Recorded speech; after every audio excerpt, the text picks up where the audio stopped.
Okay, good morning. So we start a new lesson, algebraic identities. We already know about algebraic identities actually, but this year I want to make it a little bit more complete. Of course, I will keep them optional, meaning that I will not give questions in the exam using those identities, and I will separate them. So let us start with the first algebraic identity. What do I mean by an identity? So for example, I say 2x plus, let me just review this, equals to 5. This is not an identity because I can find a value for x so that the left hand side is not equal to the right hand side. For example, if I choose x to be 0, the left hand side becomes 3, the right hand side becomes 5. So this is not an identity. But on the other hand, if I write 2 times x plus 1 equals to 2x plus 2, I will call this an identity. Because no matter what you choose for x, the left-hand side is always equal to the right-hand side. So when if I want to ask questions regarding this and that, this is called an equation. But this is called an identity. So why an identity? You see, the structure are very similar. We have equality involved in both of them. We have one unknown here and there. But we call this an equation, we call it an identity. Here I can ask you solve an equation for this. It means that find all possible values for x so that the left-hand side for those values become exactly equal to the right-hand side. And here I can ask you show or prove the following identity. So these are, I want you to understand the differences. Yes? So this is an identity, but not a very useful identity because it will not appear in many places. But some of the identities happens to be ubiquitous in mathematics, so we just find them once for all and try to use them over and over again. Okay, so that is the main difference between this identity. So this is an identity, but not something very useful to remember. The identities that I want to here itemize are the identities that are used very frequently in different parts of mathematics. So we just find them once and try, of course, to remember them. That's extremely important, even though all of these are actually in your formula sheet all the time. Okay, so let us start with the first identity, okay? So the first identity is, if I want to give it a name, so let me write squaring rule, yes? Or a squaring identity. What does it mean and when I use it?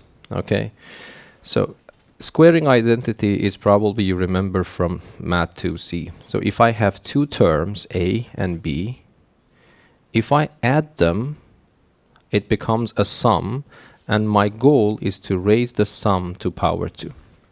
So you need to know, this is the squaring rule or a squaring identity. So you need to know when it is useful. It is useful when you have two terms added and then you want to square the whole sum. In that case, so do you remember from your previous lessons, what is this one? What's the answer? So the answer is a squared. And usually students make mistakes and they just write a squared b squared. Okay, but this is not the complete one. So what do you need to make it correct? You have another term which is 2 times a times b. And it is important to read it in your own language, in English or Swedish or whatever. So you say that if I have two terms if I have the sum of two terms squared, the answer is the first term squared plus 2 times the first term times the second term, and then plus the second term squared. Yes? So for example, if I say that this is an identity, I have to be able to prove or show that this is always true. So the first thing that I do, let us prove it. For proving an identity, it is better to start from one side and do algebraic calculations and reach to the other side. So I will start from the left-hand side, yes? Shorthand for left-hand side. The left-hand side is a plus b squared, but I know that any number squared means that number multiplied by itself, yes? And then what I do, I just multiply term by term. So a times a is a squared, a times b is ab, b times a is ba, and finally b times b is b squared, yes? But we know that AB and BA are the same, so I add them. I have one of them here, another one here, so it becomes two of them. Yes, and this is the right hand side. And so one thing that I want to mention is that, of course, you don't really need to remember the identities or use them, but in some questions in the exam, I ask you, in principle, use them, okay? So it means that if you just multiply them, even though technically your answer is always true if you don't miscalculate, but I expect you to write the answer based on the algebraic identities. Any questions here? Okay, so these are actually, I think, simple things. And of course, some books write squaring rule with a different version that I have a negative sign here. So do you remember what will happen if I have a minus b squared? Then what happens? This becomes the first one squared minus 2 times the first one times the second one plus the second one squared. So this minus sign will affect the middle term, but it will not affect the other terms. Okay, so that's the squaring rule. Any questions here? For example, if I want to give you some examples, if I write 2x minus 3y, so let me write plus 3y squared. If I ask use identities to expand this, so you need to show that you are using identities. If you just write this 2 times and multiply it, the answer definitely will be correct at the end, will not be acceptable. So this means that this is, first of all, am I allowed to use a squaring rule in this case? Yes, because I have the sum of two terms and my goal is to square the sum. Whenever this happens, you need to use this identity. You can use this identity. So this becomes the first one squared, 2 times the first one, which is 2x, times the second one, which is 3y, and then we have the second one squared. You have to calculate until you do not have any pairs of brackets left. So 2x to power 2, this becomes 4x squared. I hope that you are not confused here. I have seen some students write this. Let me just write here and cross it over. So if you have some students write this one equals to a squared plus b squared. Yes, this is not correct. The correct answer is this. But if I have a dot b squared or any power n, 2 is one of them, then this is always true that this is a times n times a to the n times b to the n.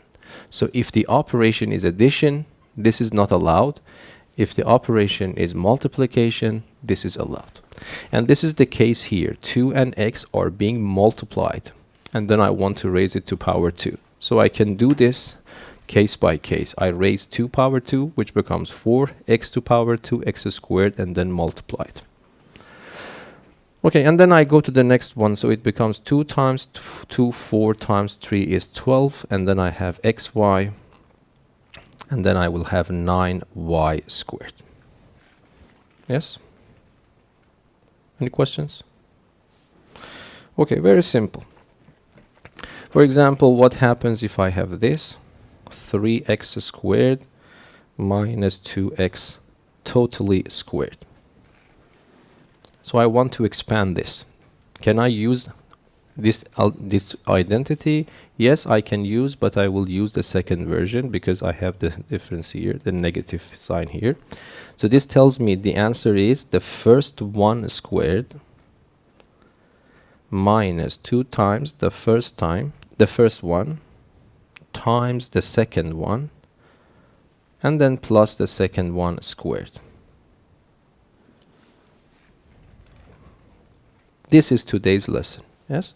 But the rest of it, it is not finished because still I have pairs of brackets left. I have to remove all of them. But I don't need this identity anymore because this is exactly what I described there for you. So this becomes the first 1 to power 2, which is 9. And then the second 1 to power 2. I have x to power 2, raise it to power 2, becomes x to power 4.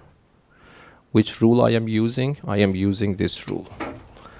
If I have a to power m and I want to raise it to power n again, the answer is a to power m times n. Yes?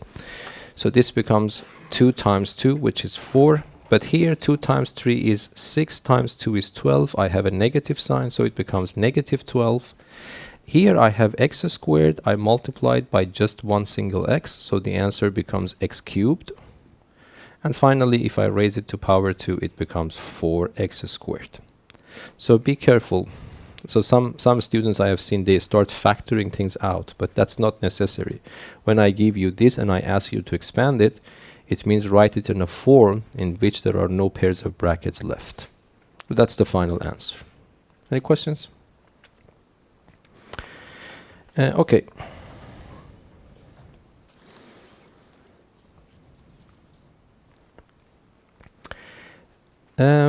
This example I want you to understand because this is probably important for our future lesson. So let me write an example here.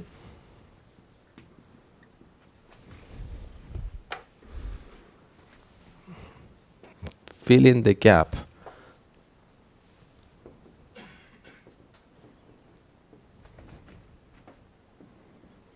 So that, or fill in the blank is probably better. So that the expression can be written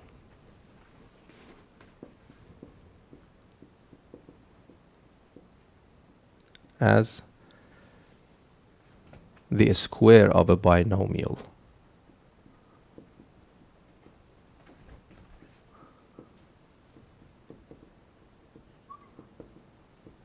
Yes, for example, let me just write one of them. So number 1, I have 4x squared, and then I have plus some empty space, and then I would write plus 9x squared y squared. Okay. Okay, here you want to actually find this gap in a way that if you see the whole package, it is the right hand side of the expansion of a binomial. So what is that term? So mainly this is some kind of guesswork. So you need to write something here so that the whole expression becomes the right hand side of a binomial squared. So what is that? Yes, Ali? So you wrote what? 12x squared y. Let us see. If this is going to be true, so you need to tell me what is that expression to power 2. So it means that probably you are writing as 2x, yes? And here you are assuming 3xy. And then the sign is this sign, yes? So this is your guess. Let us double check if it is working. Now assume that you want to, so it's actually what you are doing is reverse engineering this, yes? So you want to find an expression so that when you raise it to power 2, it becomes this. So the first one to power 2 in your head, it is correct. 2 times the first one times the second one, so let me write it. 2 times the first one times the second one. 2 times 2 times 3 is really 12, so that's correct. X times x is x squared, and then you have y. So what you have written is correct. So this is the missing term that you have to add here, and the answer becomes here. Of course, in this problem, they haven't asked you about the answer, but it doesn't hurt if I write the answer in front. Yes, so the goal of this exercise hopefully is clear for everyone, yes? So let me write more examples. So number 2, 4x squared minus 6xy plus some gap. So So let me just write two more. 25a squared x squared plus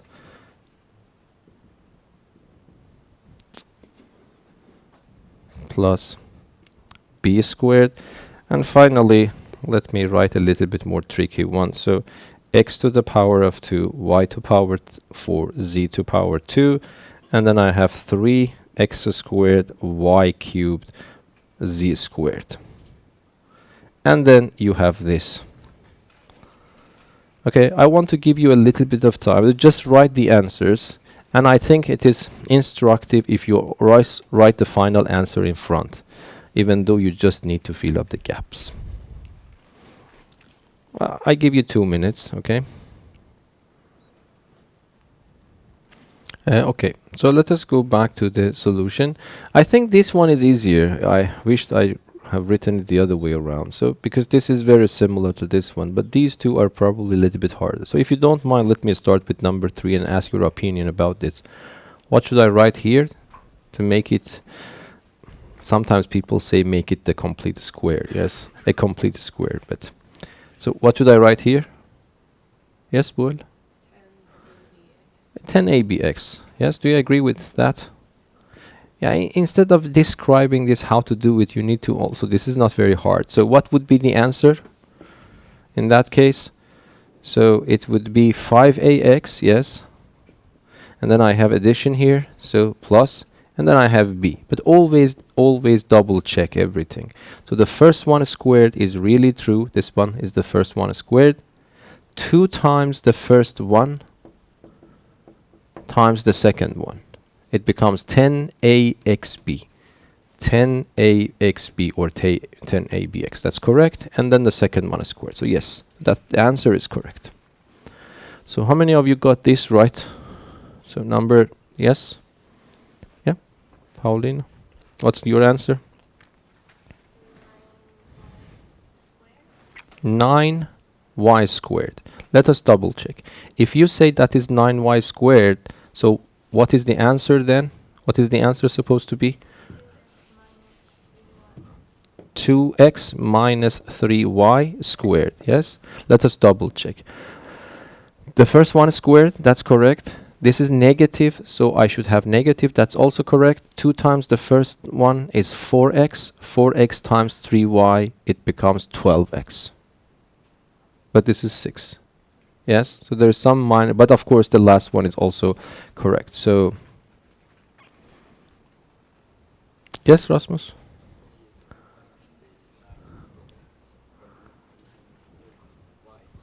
Yeah, 9/4, so that is correct now. That was your mistake, because do you realize that when you multiply 2 times the first one times the second one, instead of getting 6, you get 12, which is 2 times the one you need. So you need to foresee what is going on. You put a 4 here, because if you put a 4 here, then what will be this answer? This becomes 3/2. And let us double check again. The first one squared is correct. 2 times the first one times the second one. If you multiply that, 2 times 2 is 4. 4 times 3 is 12. But because of this division by 2, you get 6 back. And then, of course, so that's correct. Everyone agrees? Yes. So what's the last one? Yes, Ali? So let me write 9 over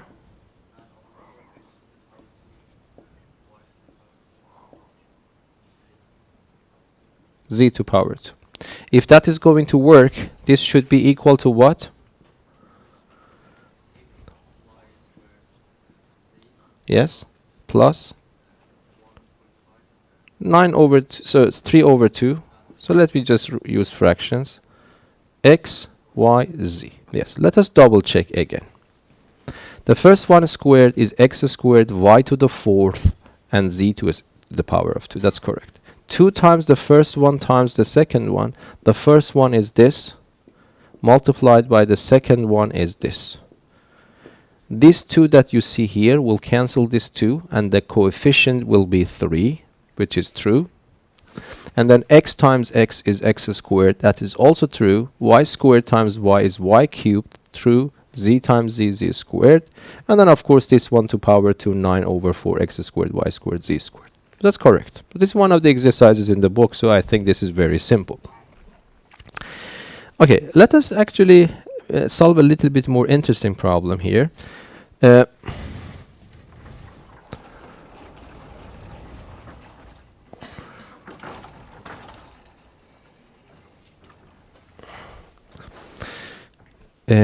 The question is this. Example.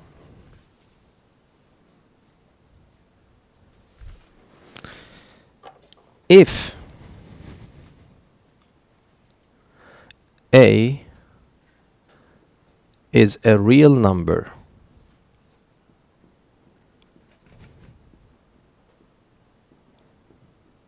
such that a to the power of 2, a squared, is equal to a plus 3, then show that or prove that a to the 5, a to the 5th, if you want to read it in the correct way, is equal to 19 times a plus 21. So I will consider probably a level question or a little bit higher. Yes, so we want to show this. Let me give you a little bit of time to digest the problem, and then we can discuss. If you couldn't, I give you a hint and wait for you again, okay? Is the question clear? Of course, I'm asking you, a is a real number. What that number is, I really don't know. But I know that that number to second power becomes the number itself plus 3 units. I want to show that if a enjoys this property, then definitely if I have that a in my hand and raise it to power 5, it becomes 19 times itself plus 21. Okay, so that is the thing we want to prove. So by the way, this is called conditional identity. So this is not an identity, because there is no guarantee a to power 5 is this one. For example, if I choose a to be 0, the left hand side becomes 0, the right hand side 21. It's a contradiction. 0 cannot be equal to 21. But this is not telling you this is identity. This tells you this is always true if you respect the condition. 0 doesn't respect this condition. If I put 0 here, the left hand side is 0, the right hand side is 3. So it is not satisfied. So this is only if you respect this. This is called a conditional identity. This is true under that condition.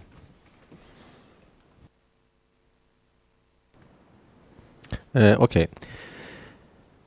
Do you have any ideas how to do? I don't know, what is the most natural thing might come to your mind? Yes? My plan was to use the fact that if you multiply two exponents together with the same base, Mm-hmm. the exponents add together. Mm-hmm. So that we can convert this a squared to a to the power of 5. Yeah. And that would do that by first just multiplying a squared by itself, Mm-hmm. and then using the equation. Exactly. So this method is actually the most efficient way, actually. I will follow this one. But let me ask you, how many of you was thinking to find a? That's also natural. Yes? So you might say that, okay, let me find what a is. Okay, and then when I have the a, it should be simple. I calculate the left hand side for that a, I calculate the right hand side for that a. If the problem is true, then I will see that these numbers are equal. But you will have a technical problem here, which is actually really hard if you want to solve it in that way. Let me just try to convince you by writing it in different colors. So that is not the real solution, okay? First of all, tell me, how can I find that a? This is at the level of your knowledge, okay? So a squared is equal to a plus 3, and I want to find a. So this is an equation now, yes? Because I am looking for an unknown. I have equality, I want to find an unknown. But this is a quadratic equation. So this means that you have to move everything to the left and then start using PQ or ABC formula. But of course, don't get confused. Here, the unknown is A rather than being X. So let me use the ABC formula. So here, this will give me A is equal to negative of this number, which is 1, plus or minus a square root of this number to power 2, which is 1, plus 4 times this times that becomes plus 12. And then divided by 2 times this number, which is 2. So you see what happens. It becomes, first of all, there are 2 possibilities, not just one. So this means that you have to consider this. Yes? Okay. But this is not easy. Calculating the right-hand side for that number is not a big problem. What I just put it here and then I have to live with it, yes? But putting it here, I want you to understand why it is hard. Why it is hard? Because if you put it here, it becomes 1 plus or minus. First of all, you need to consider 2 scenarios. Okay? You have to solve it with the positive sign once, and you are finished. You have to redo it for the negative sign as well. And you have to confirm that in both scenarios this is valid. Okay, but then there is a technical problem actually coming in, because you want to raise it to power 5. Then you will have a fraction to power 5. So the denominator to power 5, fairly simple. But that is the problem. You have to raise this number to power 5, and then you cannot use your calculator because you want to prove the exact equality. Calculator just provides you with the approximate value. And this is problematic. What is the only way that I can raise it to power 5? So it means, now how should I calculate it? So you cannot write the first one to power 5 plus or minus the second one to power 5. You have to write it 5 times and multiply it by each other. And it will give you 32 terms. So you have to combine all those 32 terms. So, but in principle it is possible. For example, if you have GeoGebra available, hopefully you should be able to confirm that using GeoGebra. So this is why I'm saying that this natural way of calculating is more or less a dead end if you want to follow the natural way. So that is why we have to think, we have to be a little bit smarter to design or devise a new plan for a strategy to solve the problem. I want you to understand, even though this is true, it is working, but it is really hard. Yes? So this is why, and that there is one rule in mathematics. First of all, be lazy, okay? This will guide you a lot. Okay, this is the brute force calculation. There is nothing wrong about it, but it is not very clever or smart to do this. Okay, now I follow what Rasmus mentioned. Yes, do you want to also add something? Yes?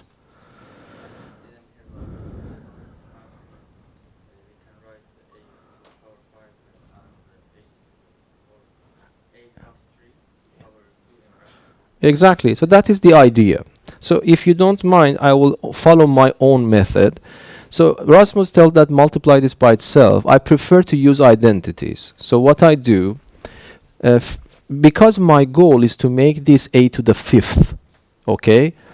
So I cannot raise it to some power that it becomes a to the 5th, but I can get as close as I want to this one. So what I do, I would say that, okay, you are telling me that number squared is the number plus 3 units. Then if you tell me, I am allowed to conclude that the left-hand side squared is equal to the right-hand side squared. So this conclusion is a valid step. Yes? If you tell me this, then I am allowed to conclude this. And then what happens? A to the 2 to the 2, everyone knows. What is the answer? It's a to the 4. But we now understand what to do with this one. Of course, you can multiply it 2 times, but I prefer to use identity. So this becomes a squared plus 2 times the first one times the second one, which is 6a, and the second one squared 9. This is true, but this is not what is wanted here. Then I have 1a less. So it means it motivates me to multiply by another a to make this a to the 5. But before doing that, if I multiply just right now, then it becomes a to the 3. Okay, then I have to solve a to the 3, find a way to find that. But this is why I will not do that. I will use this once more here to reduce the degree. Here it is degree 2, but if I use a squared is a plus 3, then I will have degree 1. Working with degree 1 polynomials are much easier than working with second degree polynomials. So this motivates me to take this expression again and put it instead of this term. So then it becomes that this implies that a to the 4th is equal to a plus 3, and then I have plus 6a plus 9. Then I can do some simplification.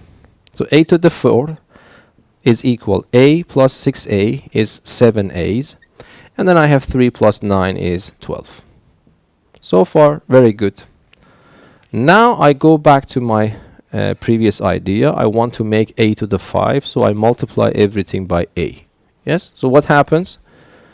If I multiply this by a, it becomes a to the 5th that I need, and then this becomes 7a squared plus 12a. Yes? So this is not wrong, this is completely correct, but this is not what is demanded in the problem. So what should I do? Again, what should I do? Instead of this a squared, which I don't have it here, you see I have a here only, not a squared. So it motivates me to get rid of a squared in favor of a. So I use this once more here. So then what happens? This means that a to the 5th is equal to 7 times a plus 3, and then I have plus 12a. And probably the problem is finished. Yes, a to the 5 is equal to 7a plus 21, and then I have plus 12a's. And then you see that 7a plus 12a is how much? Is exactly 19a. And then I have 21 left. So now you see that if you tell me that fact, using mathematical arguments, I can also conclude that this is correct. Okay, it's much simpler than dealing with 32 terms or so. 2 times 32 terms, because one with the negative sign, one with the positive sign. Any questions here? Okay, now I want to write an optional identity here. So it means that I will not give you questions that you really need this identity. So I would say optional. But I really want you to see this at least once. And what happens if I want to, in the previous scenario, a squaring rule, this is the term probably used in the book, but I can say that the square of a binomial. Yes, if I have the sum of 2 terms, which is called the binomial, and I want to square it, I use this first identity that it is obligatory. You have to know that. But this one is optional, and that one happens if I have trinomial and I want to raise it to power 2. Okay? By optional, I do not mean that I cannot give you this type of questions in the exam, because if I give you this, you should be able to use this squaring rule to find it out. Okay? So let us, by the way, do it. Assume that I ask you to expand this. Okay? If I ask you to expand this to get rid of the pair brackets, one method, the natural method, is to write this 2 times and multiply term by term. Yes? 3 terms, it becomes 9 terms, and then you simplify. So this works. But this is the lesson for algebraic identities. I want you to use algebraic identities as much as you can to change the habit of just multiplication. Okay? So if I want to do this, even though this is 3 terms, but it can be viewed as the sum of 2 terms. Yes? How? I would imagine that instead of a plus b plus c, I can put a plus b into one group and then plus c squared. Agree? This is the same thing, but now if I say that is it still the three terms? Yes, but it can be viewed as the sum of two terms. One term is the whole package A plus B, and the other term is C. So now can I use this rule, squaring rule? The answer is yes. I have a binomial. The first term of my binomial is itself another binomial. The second term is just C. So if I read that instruction here, this becomes the first term squared plus 2 times the first one times the second one plus the second one squared. So this is why I'm saying that even though I have written it optional I mean that you don't need to memorize it. But it doesn't mean that you cannot expand it, yes? Everyone understand what's going on here? And then, of course, I told you when I say expand, it means that there shouldn't be any pairs of brackets left, so it is not finished yet. But can I use the squaring rule here again? Yes, so it becomes what? The first one squared, 2 times the first one times the second one, and then plus the second one squared. Here I do not have any identities, so that there is only one way to expand it, it's just multiplication. A 2 goes from the left, a C goes from the right, so the next term becomes 2AC, the next term becomes 2BC, and then I have C squared there. So that's the expansion. And I want to write this here. So, and the pattern is not hard, by the way. You see I have A squared plus B squared plus C squared if I want to write them in a little bit more organized way. And then you have 2AB, and then you have 2AC, and then finally you have 2BC. Yes? Yes, please. I wrote what? Ah, yes, thank you. 2AC, 2AB. Thank you.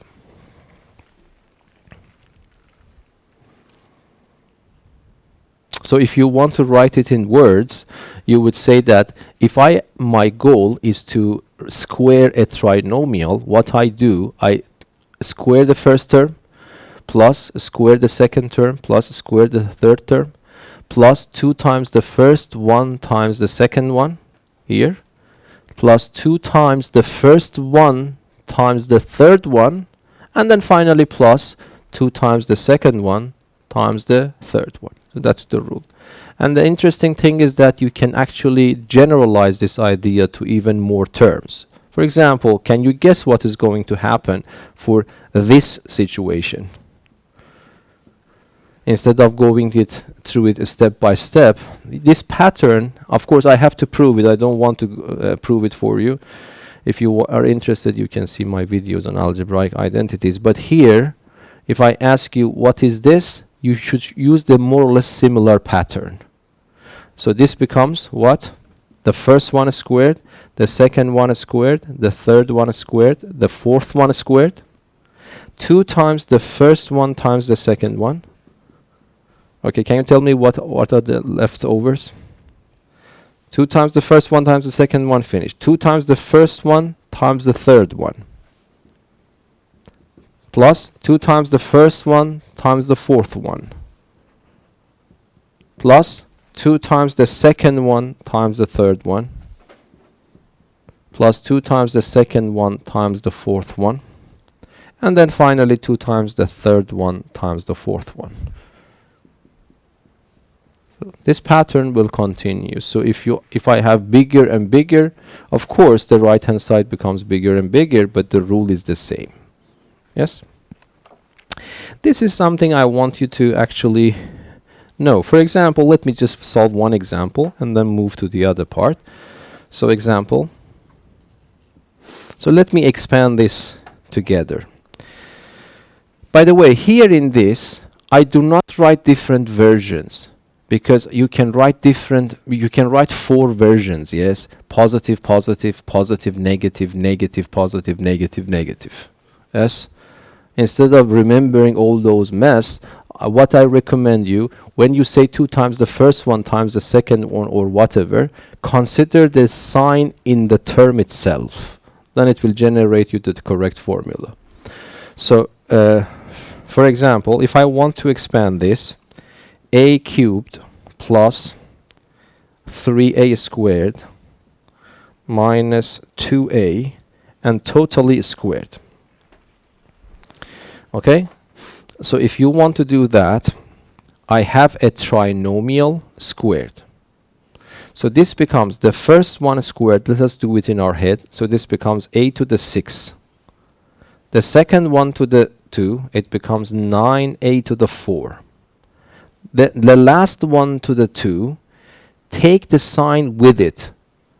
If you have a negative term, square it, it becomes positive at the end. But this becomes 4a squared. But now 2 times the first one times the second one. So can you do it in your head? This is positive, this is positive. This is why I put positive, because positive multiplied by positive is positive. But 2 times this, so if you want I can write it here. 2 times a3 times 3a squared. 6a to the 5th. Yes? 2 times the first one times the third one. What will be the sign? Positive or negative? 2 times the first one, negative. Because the first one is positive, the last one is negative. So then it means that, then it means that you have to write negative. But can you do it in your head? This is times 2, 2, 8. Yes, it is minus 4a to the 4th. And then finally plus 2 times the second one times the third one. But is it positive or negative here? Negative again. So this becomes 2 times this is 6 times the 12. And a to the power of 2 times this is a cubed. But be careful. This is a little bit of coincidence. If you stop here, it's not complete because coincidentally you get similar terms. Yes. So this one and that one are similar. So you have to take care of that at the end. So then it becomes a to the 6. If I want to write them organized way, I would write it in a standard form. So a to the 6, I write it first. This is the highest power after 6, so I would write it second. And then to the 4th, I have 9 of them, 4 of them are gone, so 5 of them are left. And then I have minus 12a cubed. And finally, I have 4a squared. So this is the expansion of this expression at the end. Any questions? Yes, please. So the question says expand. Yes? Yes, always. Yeah. Never they ask you expand. Sometimes they ask expand and simplify, but if I don't mention it, I always mean simplification as the default. Okay. So this is optional. Optional in the sense that you don't need to solve. I mean that I can ask you in the exam, expand this, okay? So in principle, you should be able to do it, or you can write it 2 times and multiply it, okay? But if in case you want to use it, you are allowed to use it, even in the exam, even if it is optional. Okay. Now, do you remember what was the next identity we learned? By the way, let me also give you some numerical example. Sometimes identities are very good. Do you remember those Indian questions? Sometimes they design numerical questions in a way that if you want to do it normal way, meaning just doing simple arithmetic, then it becomes complicated. But they engineer it in a way that if you realize that you can use identities, you can solve those problems much easier. I don't know, let me just give you one example, for example here. So for example, if I ask you to calculate this, so 125 to the power of 2, and then minus, for example, 100. So let me write it like this, minus 625, for example. Yeah, I don't know, I just wrote something here. So assume that you want to calculate it. Of course, it is not hard. You can take your calculator, multiply this 2 times and subtract them. And if you want to do it in your head, it becomes a little bit harder. But if you use algebraic identities, calculating this becomes a little bit simpler. For example, 125 to the power of 2, I can write it 100 plus 25 and then raise it to power 2. Yes? And then of course I write minus 625 there.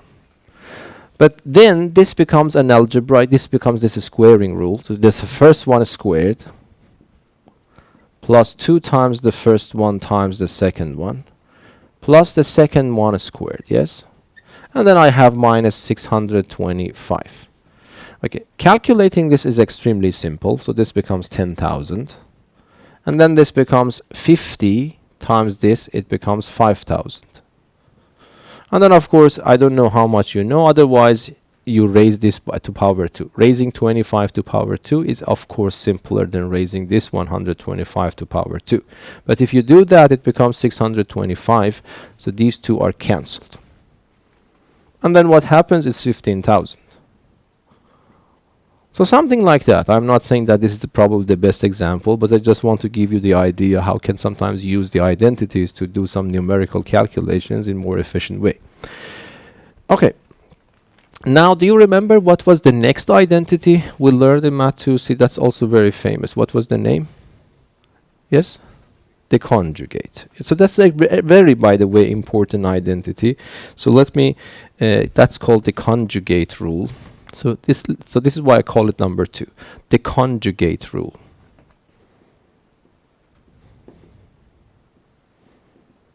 So I want you to train your eyes to detect this pattern, to recognize that this is the conjugate pattern. So when you, if you want to express it in words, when the conjugate rule becomes important, I just want you to see how much you remember.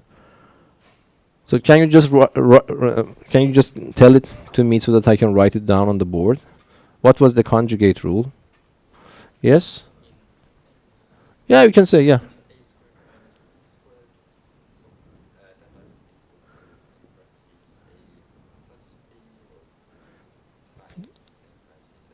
Minus b, but you just told me in the reverse that my goal here, that is useful for factorization, but I would prefer to write it in this way, from the left. So a minus b times a plus b, it becomes what? A squared minus b squared. So, or sometimes people write it in a different order because I am multiplying these two. It doesn't matter if I write this one first or this one second or the other way around. So it depends which book you are using. I don't know what how they have written in your book, but that's one version. But that is not more important. The important thing is the pattern. When this pattern becomes relevant, when you have two terms, here I call them a and b, once you subtract them, once you add them, and then you want to multiply them. Whenever this is happening, you need the conjugate rule. Then what is the answer?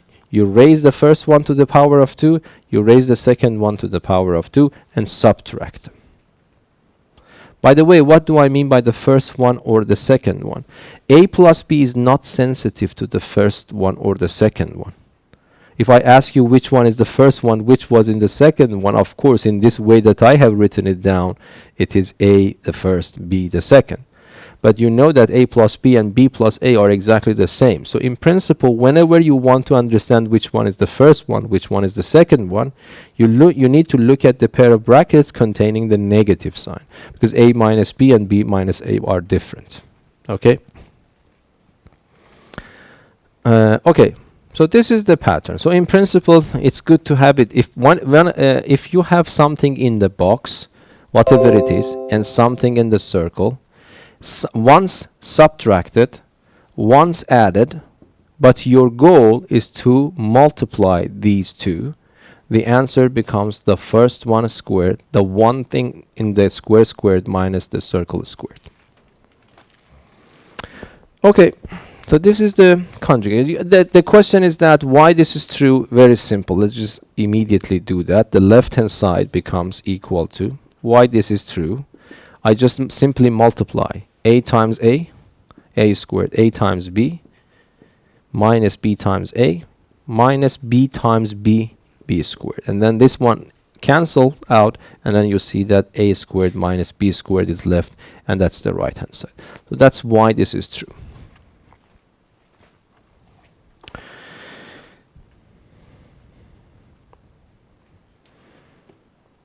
Okay, so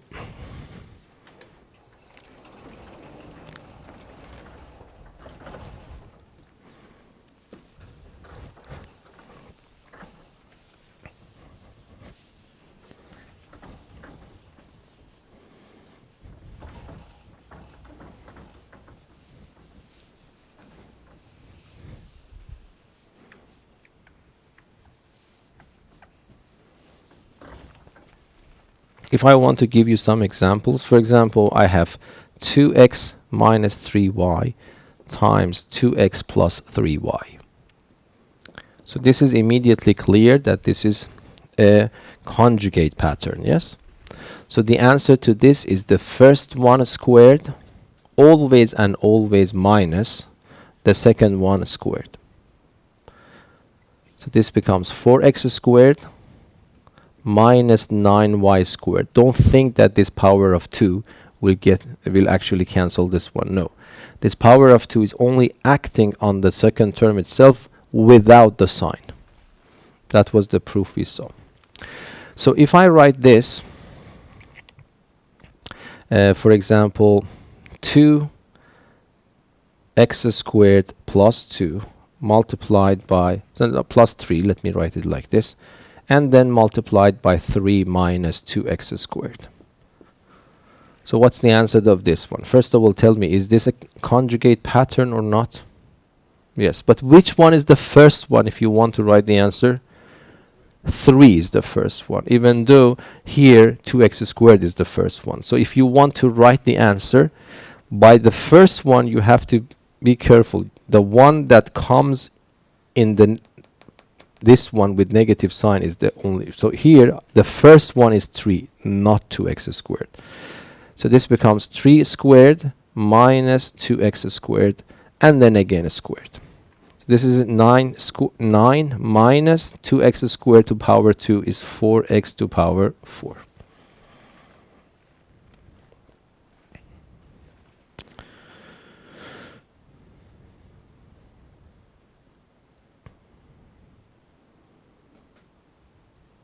So for example, you might have this situation.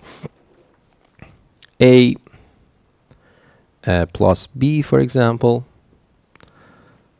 So let me write it with x and 1. So I can write x plus 1 times x minus 1 times x squared plus 1. Yes? And time x to the power of 4 plus 1. So sometimes using identities really help.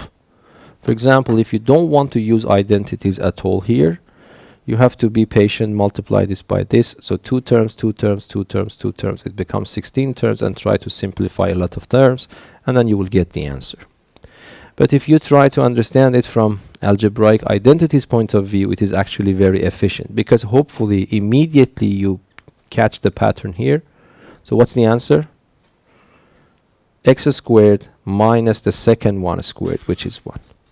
Then it was engineered actually for this reason, because now this one that appears will actually make another conjugate pattern for the next one, with the next one. Yeah. So then this product, you can immediately write the answer. What the answer is? Again, the first one squared minus the second one squared, and then again the same thing. This one with the next term is the conjugate pattern again. So the final answer is x to the power of 8 minus 1. The first one squared minus the second one squared. So it was extremely simple to efficiently answer this x to the power of 8 minus 1. So it means that if you are patient, multiply this, you will get 16 terms. 14 will cancel out, and there are only 2 terms left, x to the 8 and minus 1. Okay, so this is very efficient way of doing things. Okay.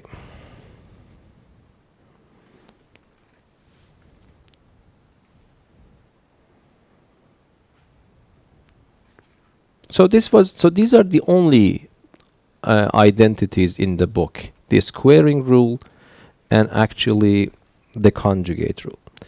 But I will add some more to it. So all of them will be optional, but you're allowed to use them if you want to. one thing is the the common term, or whatever, I don't know it's called. So the common term identity, yes.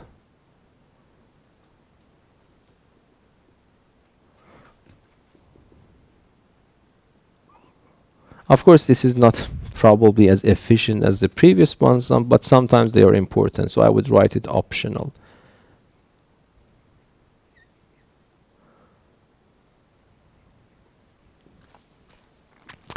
So what is that? So I have two binomials multiplied, but they have one term in common.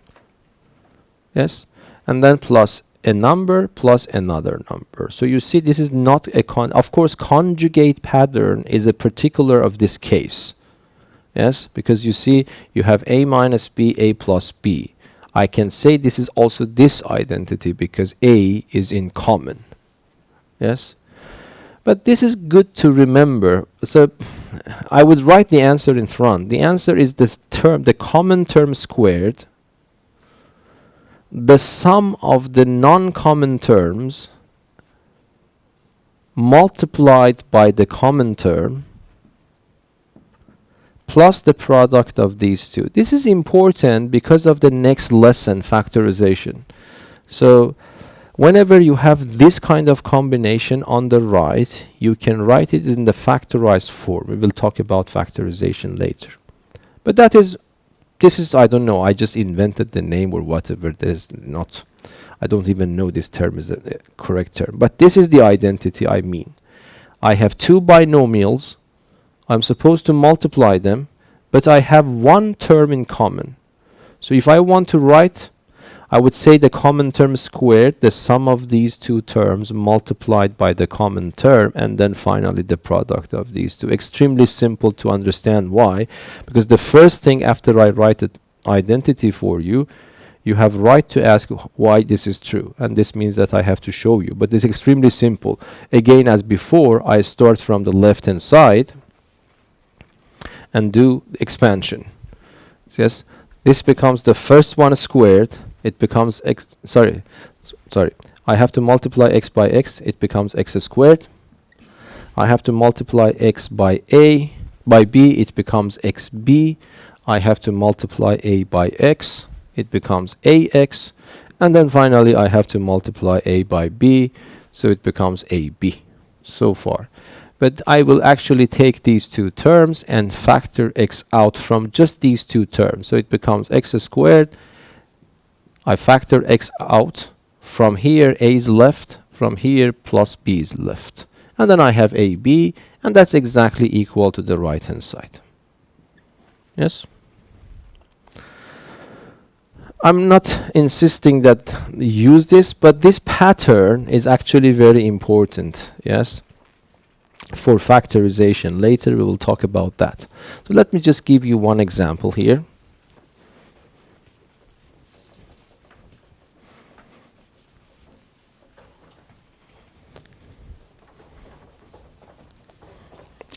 So we want to, for example, if I give you x plus 5 times x plus 7. Of course you can multiply them, but you can do it in your head. You say x squared. You add these numbers, it becomes 12. And then you multiply it by the common term. And then you just multiply these. Yes?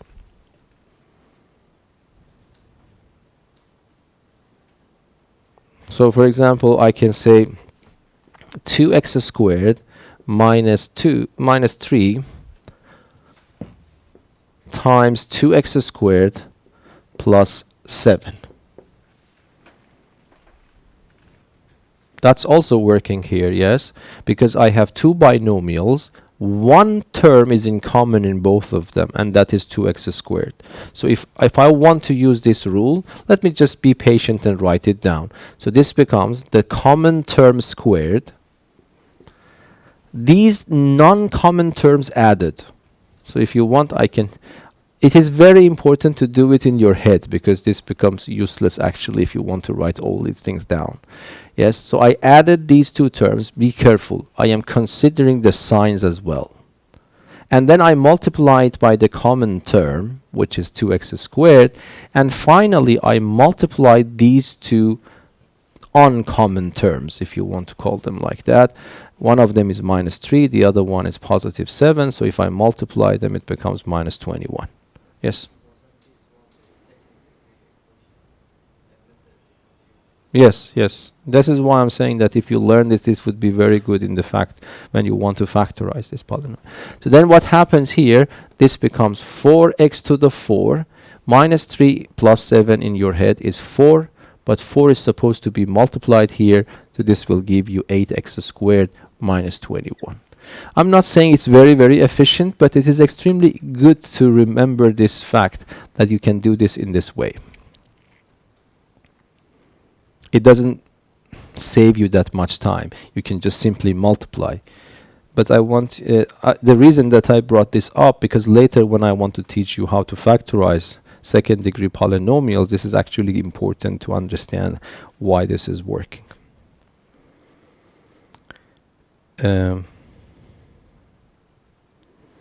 Okay, I think I am done now. I will stop teaching now. So I will continue with some optional identities. There are some identities that you will see them in the formula sheet, but they are not in any lessons.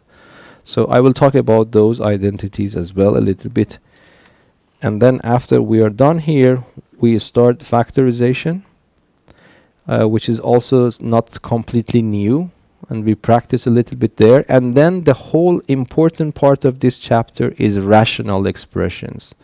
So it means that you have algebraic identities in the form of fractions. You need to know how to add them, subtract them, multiply them, so that so if you don't know the identities and factorization, then it is hopeless to actually start working there. So the main, I would say, goal of this chapter is to learn to manipulate rational expressions in algebraic way. Okay? Any questions? Okay, so I will stop here. And I will update the Google Classroom, so if you want to work, I don't know how much do you have, but you still can work.